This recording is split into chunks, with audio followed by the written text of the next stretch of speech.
I said I felt objectified when he slapped my butt. Now he hasn't kissed me in 6 months. I'm Destiny, 29 years old, and I need to get this off my chest because everyone in my life seems to think I'm the one who's lost it, and I'm starting to question my own sanity. My marriage to Robert, my husband of 3 years and partner for 7, completely unraveled, and I'm left picking up the pieces of a life I thought was solid. It all fell apart because I dared to ask for basic respect, and somehow, that made me the villain. Let me take you back to the beginning so you can understand the mess I'm in. Robert, 31, works in logistics for a shipping company, and I handle patient scheduling at a medical clinic. We're not rolling in money, but we've built a comfortable life, a small house, reliable cars, the suburban dream on paper. Robert seemed like the perfect husband, faithful, responsible, home every night, no drinking or gambling problems. But perfection can hide flaws you never see coming, and those flaws drove me to the edge. When Robert and I first got together, I was head over heels. He was so attentive, always touching me, always telling me I was beautiful, sexy, the most desirable woman he'd ever met. Every time I walked by, he'd grab my waist, pull me in for a kiss, or whisper something flirty in my ear while I was cooking. It made me feel like I was the center of his universe, like I was a supermodel just for existing in my pajamas.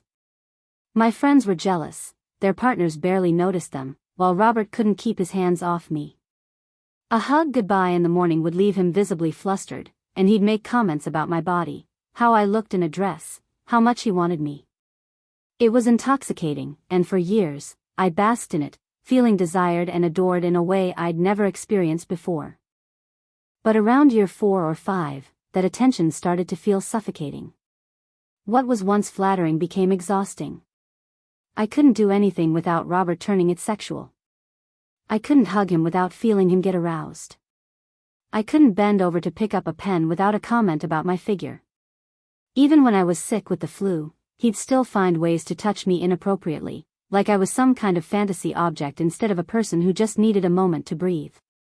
It wasn't that I stopped loving him or wanting intimacy, I just needed space to exist as more than a body for his desires. My job didn't make it easier. Working in healthcare administration is relentless, angry patients, demanding doctors, endless paperwork, and constant crises. I'd come home drained, my mind racing with the weight of the day, craving a moment to feel human.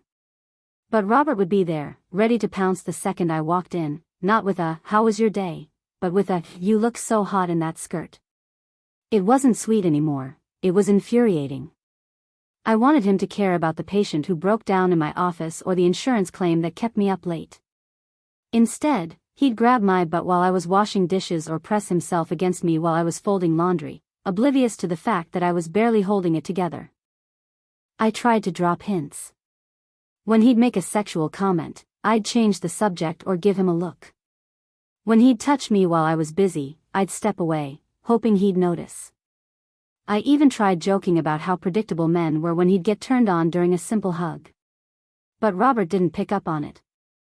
The touching, the comments, the constant sexualization continued, like he was physically incapable of seeing me as anything other than a body to desire. I started to wonder, are men really so controlled by their hormones that they can't have a normal conversation with their own wives? I talked to my sister, but she just laughed, saying I was lucky to have a husband who still found me attractive after 7 years.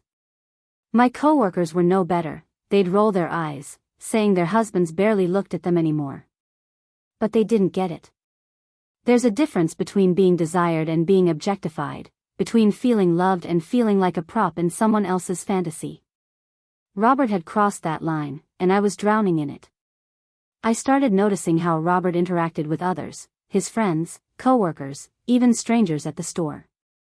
He was thoughtful, engaging, asking questions and listening to their answers. He'd talk about work, sports, or politics, having real conversations that had nothing to do with physical attraction. But with me, every interaction circled back to my body, my appearance, his desires. It was like he'd forgotten I had a mind, opinions, or feelings that weren't tied to his physical needs. I felt invisible as a person, reduced to a collection of body parts that existed for his entertainment. It was exhausting, dehumanizing, and it built up over months until I couldn't take it anymore. The breaking point came 6 months ago, during the worst week of my career. Our clinic's computer system crashed, wiping out patient files and throwing the office into chaos. I was staying late every night, scrambling to recover data while dealing with panicked doctors and furious managers.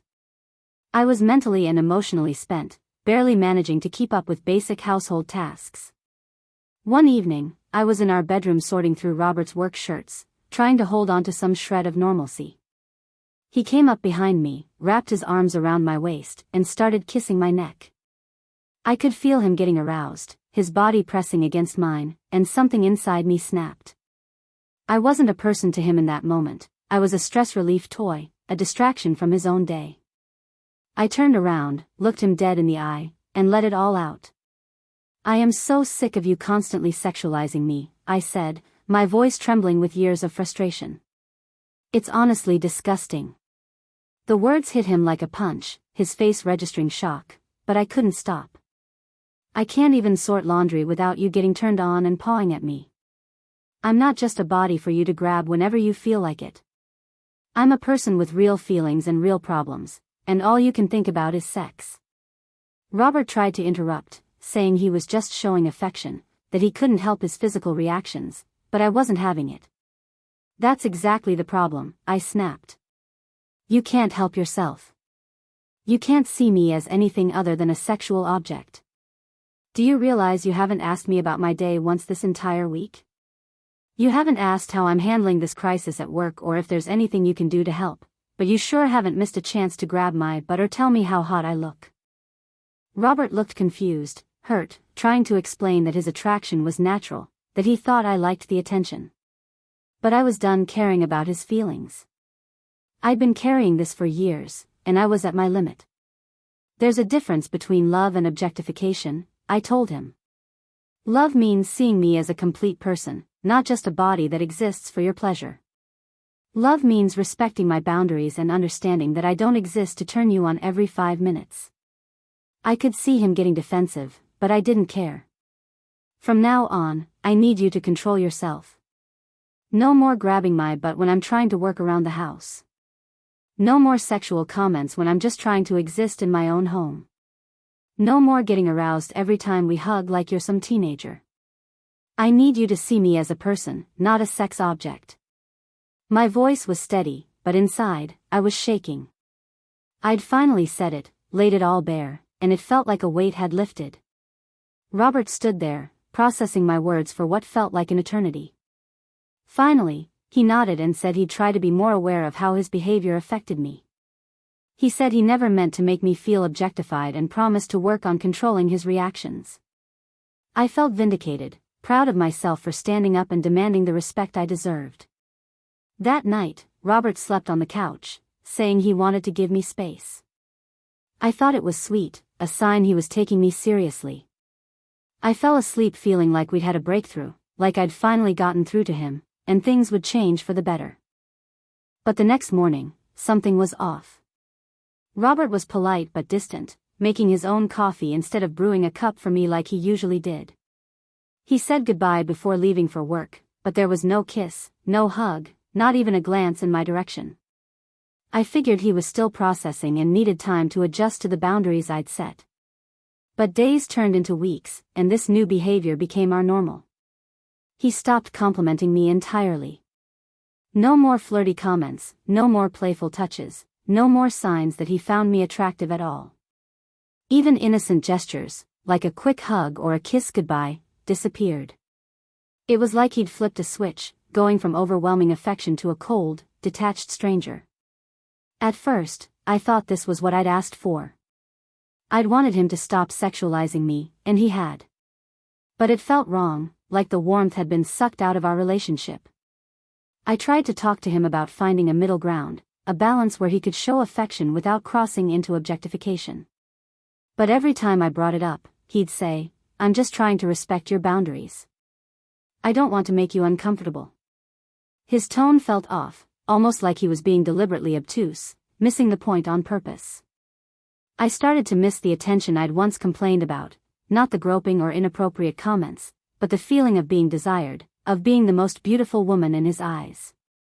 I missed the spark, the connection, even if it had sometimes been too much. But when I tried to explain this, Robert acted confused. "I thought you said my attraction to you was disgusting," he'd say. "I thought you wanted me to see you as a person, not a sexual object." "I'm just doing what you asked." It was infuriating. He was technically following my rules, but he'd missed the spirit of what I was asking for. Worse, he seemed perfectly fine with this new dynamic. He wasn't fighting to win back my affection or trying to find ways to show love that worked for both of us. He just accepted this cold, distant version of our relationship and moved on, like he didn't care whether we had intimacy or connection. Our conversations became purely practical: bills, schedules, grocery lists. We were like roommates who happened to share a last name, and Robert seemed content with that. Meanwhile, I felt invisible, unimportant, like I'd lost the man I loved. The irony wasn't lost on me. I'd complained about too much attention and ended up with none, and somehow, this felt worse. 3 months into this Cold War, I was lonelier than I'd ever been. I started watching other couples, trying to figure out what a normal relationship looked like. I saw husbands and wives being casually affectionate, holding hands, sharing quick kisses, and I felt jealous and confused. Was I wrong for wanting boundaries?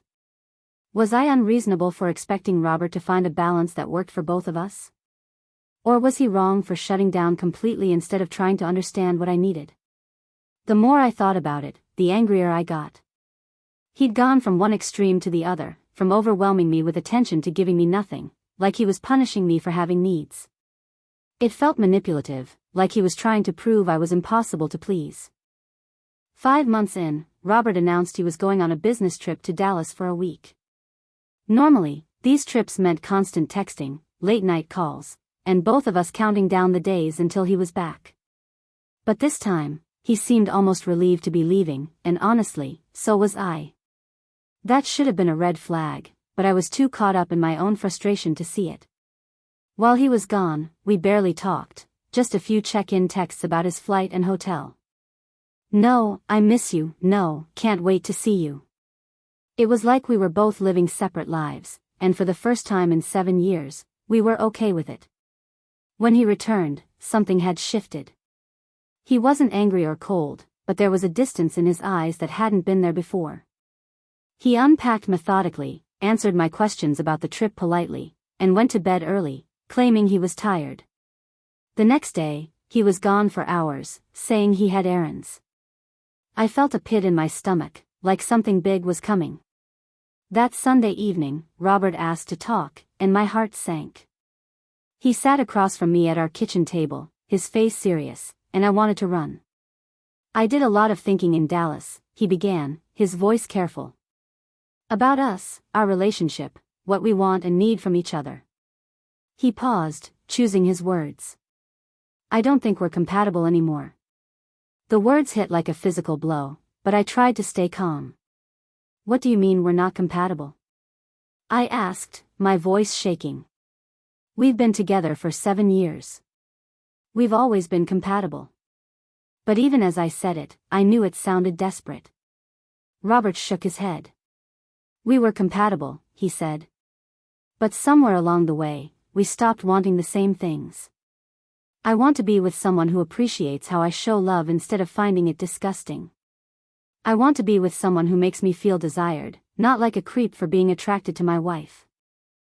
I tried to interrupt, to explain I didn't mean it the way it came out, but he held up a hand. "Let me finish," he said, his voice firm. "At a conference mixer in Dallas, a woman was flirting with me. Nothing happened, but for the first time in months, I felt wanted.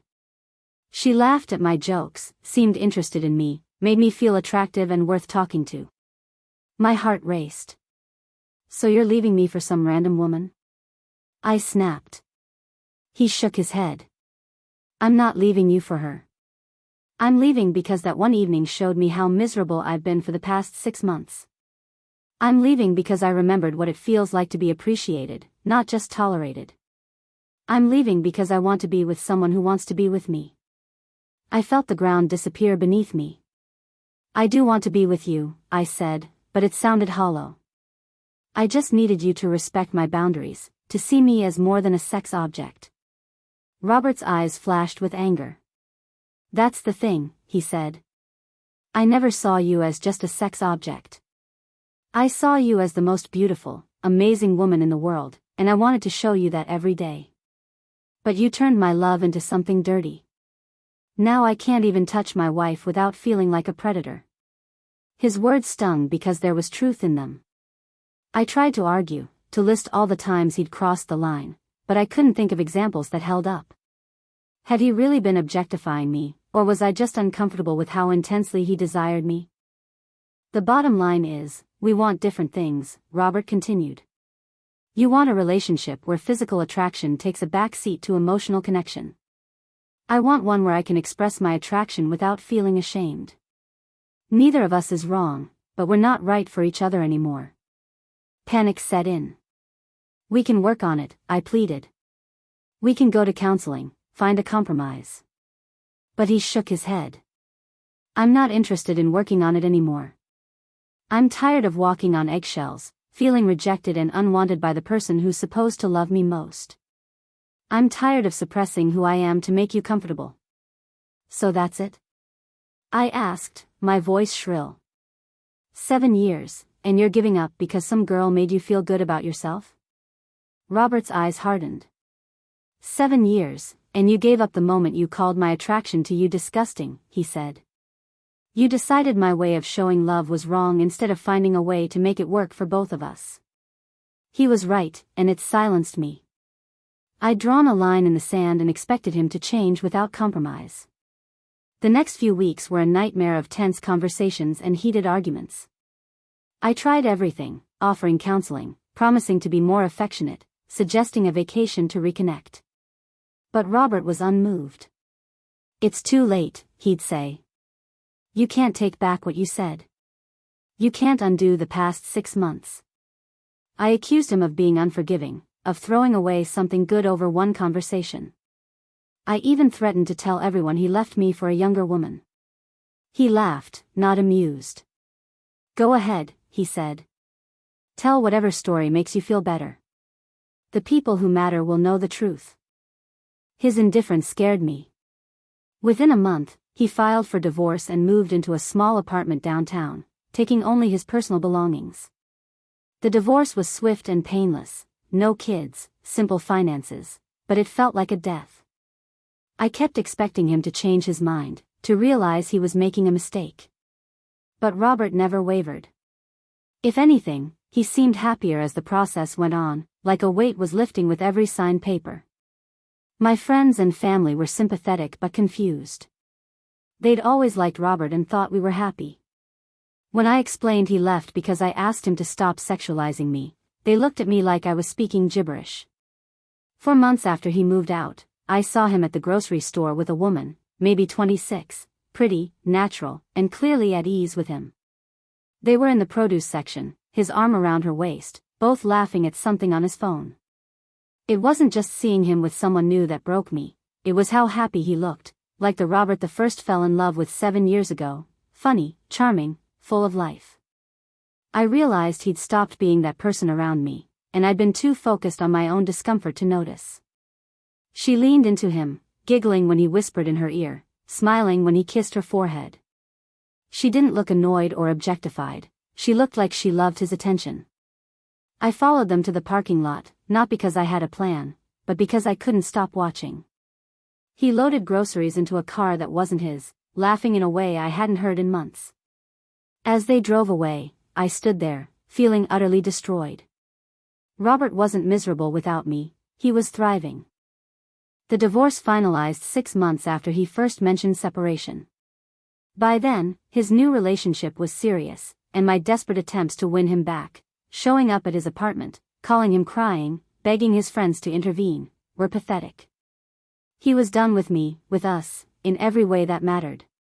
A year later, I'm still single, still angry, still haunted by social media updates of Robert and his girlfriend looking happy, traveling to Europe, something we'd always talked about but never did. She gets the version of Robert the first helped shape, the one who learned from our mistakes. I'm left explaining to dates why my marriage ended, watching their confusion when I say I just wanted respect. I know Robert's probably telling people I was impossible to please, that I made him feel unwanted. But he's leaving out how he objectified me, how he ignored my pleas for balance. Still, I tell myself I'm free from a relationship where I felt uncomfortable, used. Most days, I almost believe it.